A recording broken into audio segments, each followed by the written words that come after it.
अब आप देखेंगे कि कभी कभी हमारे परिवार के लोग ही इतने हमको मजबूर बना देते। पहली बात तो मैं ये बताऊंगा, जिसके कारण हमारा पूरा परिवार सुखी होता है, तो कोई हम ऐसी बुरी सोच लेके चलते कि जिसके कारण परिवार दुखी हो, वो सोच को छोड़ देना चाहिए, वो विचार छोड़ देना चाहिए, ऐसा दुराग्रह छोड़ देना चाहिए। हमारे कारण पूरा परिवार दुखी हो, ऐसा कार्य कभी भी नहीं करना।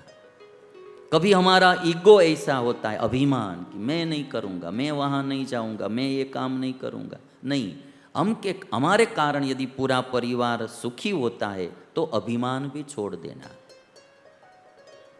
अभी आप देखेंगे रामचंद्र भगवान की कथा, दशरथ राजा ने बहुत समझाई किंतु कई मानी नहीं है।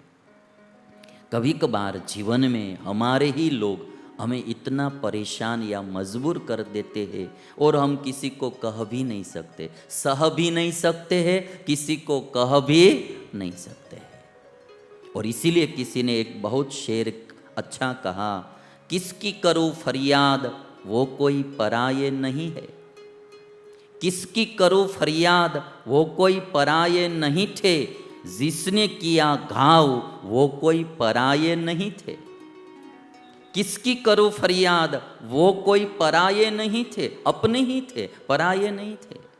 दशरथ राजा आज बोल सकते, किसकी करूं फरियाद वो कोई पराये नहीं थे, जिसने किया घाव वो कोई पराये नहीं थे। सागर तो खैर किसी का होता नहीं, जिसने डुबोई नाव वो कोई पराये नहीं थे, जिसने डुबोई नाव वो कोई पराये नहीं थे।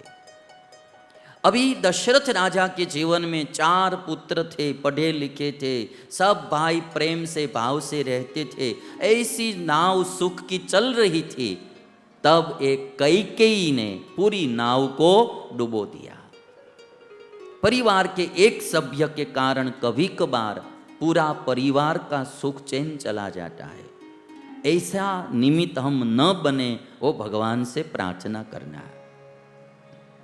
दशरथ राजा बोल सकते, मुझे अपनों ने ही लूटा, गैरों में कहाँ दम था, मुझे अपनों ने ही लूटा, गैरों में कहाँ दम था, मेरी कश्ती वहीं डूबी जहां पानी कम था, मेरी कश्ती वहां डूबी जहां पानी कम था। जहाँ गहरा पानी हो और वहाँ हमारी नाव डूबती है तो हम समझ सकते हैं, किंतु जहाँ पानी कम होता है और वहाँ हमारी नाव, यानी सबसे प्रिय पत्नी कैकेयी थी, ये तो किनारा कहलाता है, अब पार पहुंच गए, वहीं दशरथ की नाव डूब गई। और एक बात इसमें से ये भी याद रखना कि किसी के साथ हम बहुत प्रेम करेंगे, अति अटैचमेंट कर देंगे, और जब वो हमसे रूठ जाएंगे या हमारे विरोध में हमारे खिलाफ हो जाएंगे, तब दुख भी इतना ही होगा। ये दुनिया का क्रम है, जिससे जितना ज़्यादा सुख मिलता है और जब वो हमारे खिलाफ हो जाते हैं तब दुख भी इतना ही मिलता है। दशरथ राजा मूर्छित होकर गिर पड़े हैं।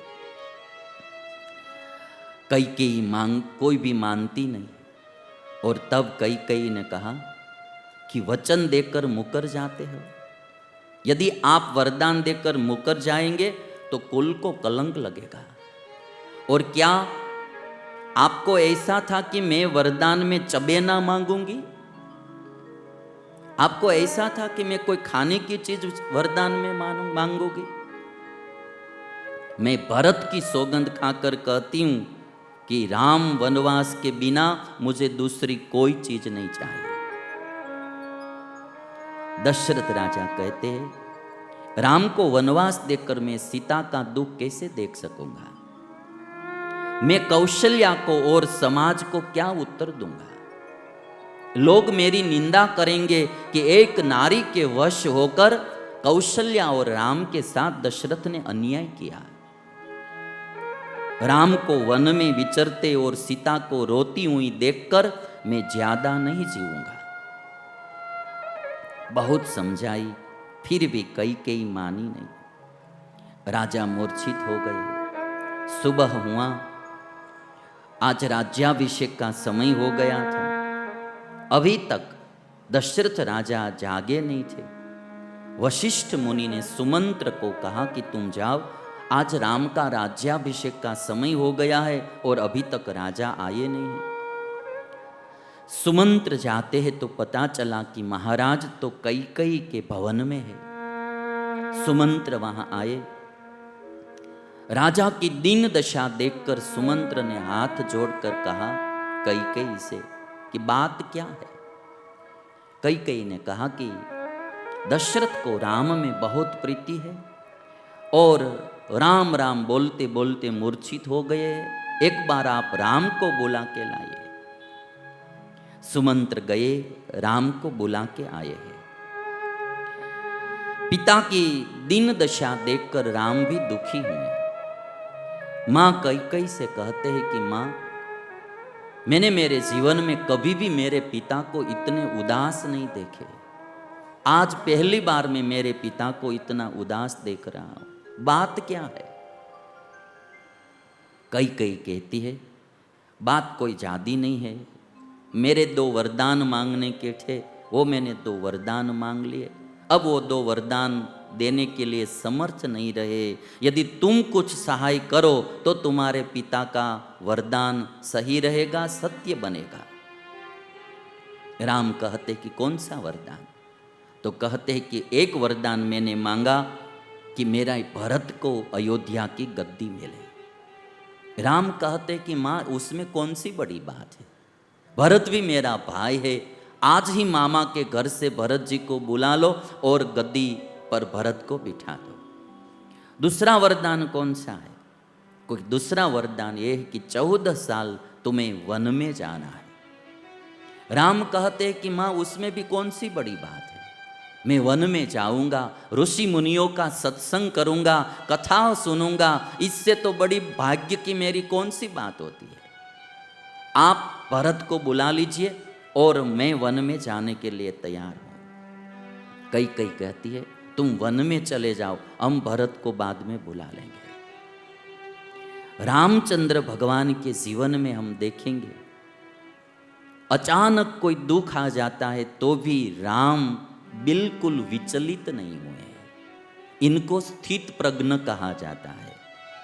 राज्याभिषेक होने वाला होता है और वन में जाने का अवसर आ जाता है तो भी राम के जीवन में राम दुखी नहीं हुए। भगवान श्री कृष्ण ने जो गीता में स्थित प्रज्ञ के लक्षण बताए, प्रजहाति यदा कामान सर्वान पार्थ मनोगतान आत्मन्येवात्मना तुष्टः स्थित प्रज्ञस्तदोच्यते।